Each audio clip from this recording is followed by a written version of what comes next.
اللہ الرحمن الرحیم. Mother reports اور یو ٹرن کے ساتھ میں ہوں مدر عباس، اور آج ہم نے ایک بڑے امپورٹنٹ ایشو پہ آپ سے بات کرنی ہے، اور وہ ایشو ہے مائنورٹیز کا ایشو. جو ہمارا مین فوکس ہوگا آگے چل کے وہ ہوگا کہ اسلام آباد میں جو مندر بن رہا ہے اس پہ ایک ایسا بیک لیش آیا ہمارے تمام مسلمانوں میں. ایک دم سے وہی ایک پرانی روحیں جاگ اٹھی، محمود غزنوی والی، محمد بن قاسم والی، طارق بن زیاد والی، کہ جی ہم تو نہیں مندر بننے دیں گے. کیوں جی؟ ایک اسلامی ریاست میں دارالخلافہ میں مندر کیسے بنے؟ پرویز الہی بھی ان میں محمد بن قاسم بن کے سامنے آئے، اور انہوں نے وہی حرکتیں کی جو محمد بن قاسم اور محمود غزنوی جیسے لوگوں نے کی تھی.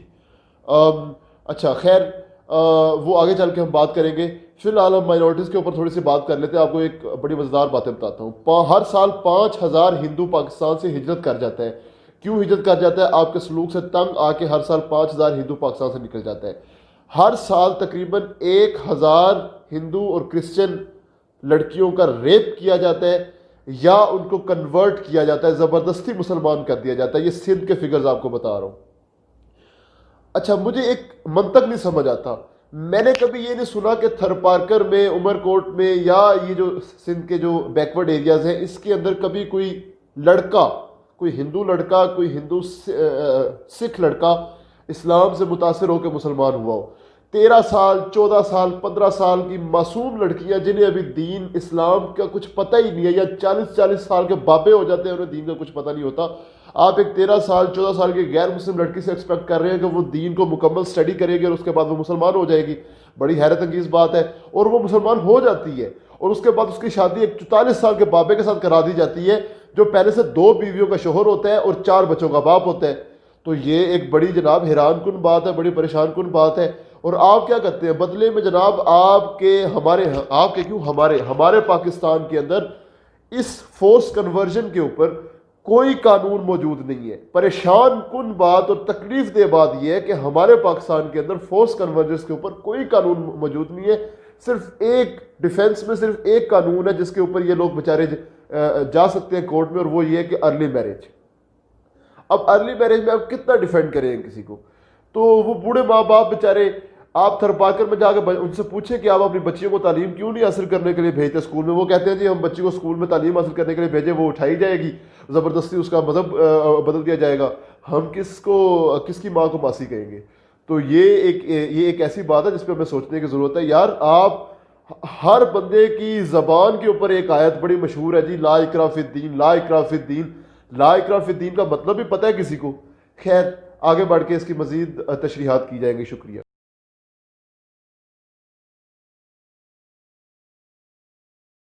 The temple is built in Islamabad because, according to me, building a place for worship is a basic human right, and nobody should be deprived of that.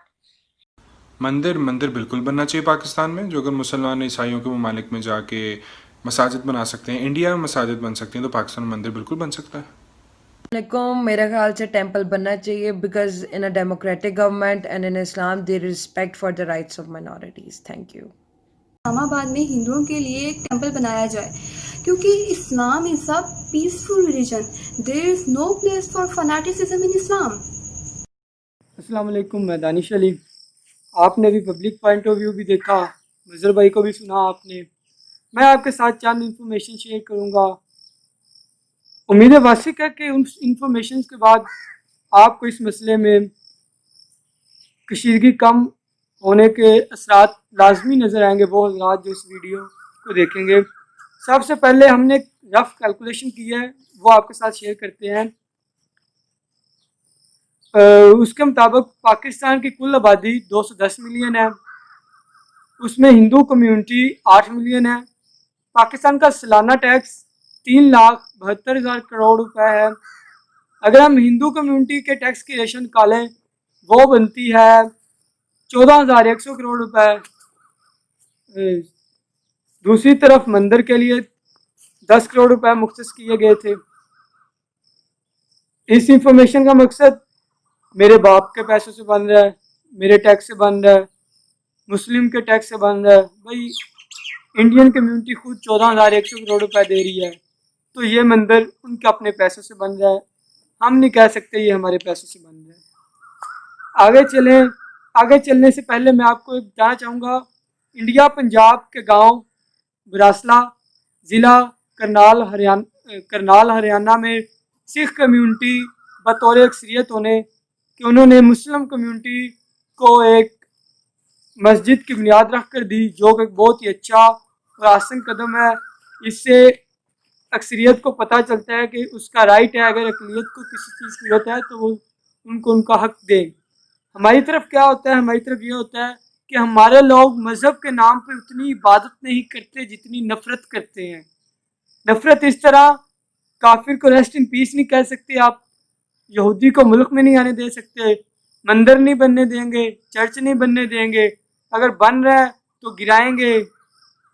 اور ہم ایکسپیکٹ یہ کر رہے ہوتے ہیں کہ اقلیت ہونے کے ناطے جتنے بھی مسلمان ہیں دوسرے ممالک میں ان کو ان کے حق ملے، ان کے ساتھ اچھا ہو۔ اور ہم کہتے ہیں اگر مسلم کے ساتھ بطور اقلیت غلط ہو رہا ہوتا تو ہم کہہ رہے ہوتے ہیں یار کشمیر میں انڈیا امریکہ فلسطین میں مسلمانوں کے ساتھ بہت ظلم ہو رہا ہے۔ بھئی آپ اس بات کا حق ہی نہیں رکھتے کہ آپ کہہ سکیں کہ مسلمانوں کے ساتھ بطور اقلیت ظلم ہو رہا ہے۔ آپ کیا کر رہے ہیں؟ آپ اپنا کردار کس طرح نبھا رہے ہیں بطور اکثریت؟ آپ بھی تو کہہ رہے ہیں کہ مندر نہیں بننے دیں گے یا کیپٹل میں مندر نہیں بننے دیں گے۔ اچھا کیپٹل میں مندر نہیں بننے دیں گے، بھئی انڈیا میں کیپٹلز میں مساجد موجود ہیں، یورپ میں کیپٹل میں مساجد موجود ہیں، بھئی آپ اپنے کیپٹل میں نہیں بننے دیں گے؟ کیا بات ہے یار، عجیب منطق ہے۔ اب مزید آگے بڑھنے سے پہلے ہمارے فاؤنڈر آف نیشن حضرت قائد اعظم نے جب یہ ملک بنایا تو انہوں نے ایک بات کی یقین دہانی کرائی کہ پاکستان میں اقلیتوں کو مکمل تحفظ حاصل ہوگا، ان کی عبادت گاہوں کی حفاظت کی جائے گی۔ انہوں نے کچھ یوں فرمایا، آپ آزاد ہیں اپنی عبادت گاہوں، مسجدوں اور مندروں میں جانے کے لیے۔ آپ کا مذہب کیا ہے، اس کا حکومت کے معاملات سے کوئی تعلق نہیں۔ بھئی ہمارے ممالک میں نا خاص طور میں انڈیا اور پاکستان میں پیسے کا کوئی مذہب نہیں ہے۔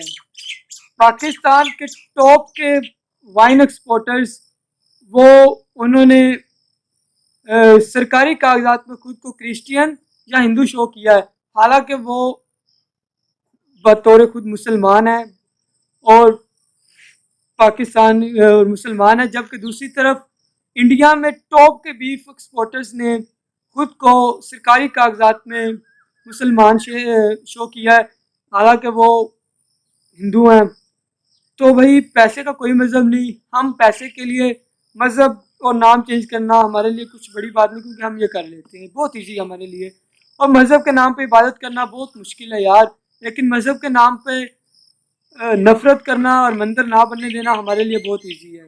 مزید چلتے ہیں آگے، مزید یہ ہے کہ ہم ایسی نیشن ہے کہ ہم نے خود کو اس طرح ہی پیش کرنا ہے کہ ہم سے بڑا رحم دل اور سخی نہیں ہے، ہم میں جو کچھ ہے، ہم اکثریت میں ہوں گے تو ہم اپنا کردار کس طرح نبھائیں گے کہ اقلیت پر ظلم کریں گے؟ اگر ہم اقلیت میں ہوں گے تو اپنا حق مانگیں گے، اپنے حق کے لیے آواز بلند کریں گے۔ بھائی آپ اس طرح نہیں کر سکتے۔ ایسے لوگ جو کہ کمیونٹی میں ایک فساد برپا کر کے بیٹھے ہیں، ایسے لوگوں سے ہمارا معاشرہ تباہی کی طرف جا رہا ہے۔ تو میرے خیال میں ہمیں یو ٹرن لینا چاہیے اور ایک اپنے فرض کو سمجھنا چاہیے کہ اگر ہم اقلیت میں ہیں تو ہمارا فرض کیا ہے، ہم اکثریت میں ہیں ہمارا فرض کیا ہے، ہم پاکستانی ہیں ہمارا فرض کیا ہے۔ ہمیں اس بات پر غور کرنا چاہیے کہ اپنے فرض کو سمجھنا چاہیے اور ادا کرنا چاہیے، نہ یہ کہ ہم اپنی ذمہ داری بھولیں اور ہم عجیب منطق کی طرف شروع ہو جائیں، ہم معاشرے میں فساد برپا کرنا شروع ہو جائیں گے۔ زیادہ تر لوگ معاشرے میں فساد برپا کر رہے ہیں، تو ایسے لوگوں کے لیے میں یہی کہنا چاہوں گا، ایک شعر ان کے لیے ہے، تم نے لوٹا ہے صدیوں ہمارا سکون، اب نہ ہم پر چلے گا تمہارا فسون، چارہ گر درد مندوں کے بنتے ہو کیوں،